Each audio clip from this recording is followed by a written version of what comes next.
নমস্কার। আজকে আমরা শূন্য মুদ্রা অভ্যাস করব।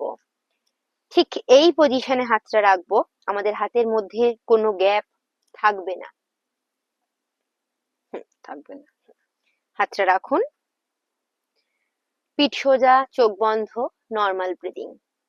এইভাবে বসে আমরা 5 মিনিট, 10 মিনিট, 15 মিনিট শূন্য মুদ্রা অভ্যাস করতে পারি।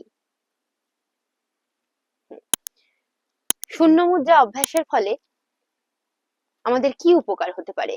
এই মুদ্রা অভ্যাসের ফলে আমরা যে বর্তমানে বেশিরভাগ মহিলা যে বাতের কষ্ট পাচ্ছে, সেই বাতের কষ্ট থেকে দূর করতে পারে, মানে দূর হয়ে যায়। আর একটা যেটা আছে সেটা হচ্ছে আমরা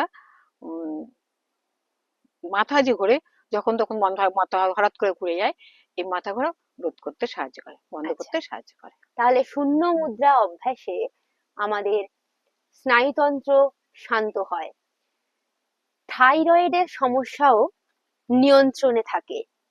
এছাড়াও শূন্য মুদ্রা অভ্যাস করলে আমাদের কানের যে সমস্যা, শ্রবণ শক্তির যে প্রবলেম, অনেকের কানে ব্যথা হয় বা কান রিলেটেড যে কোনো সমস্যায় শূন্য মুদ্রা অত্যন্ত উপযোগী।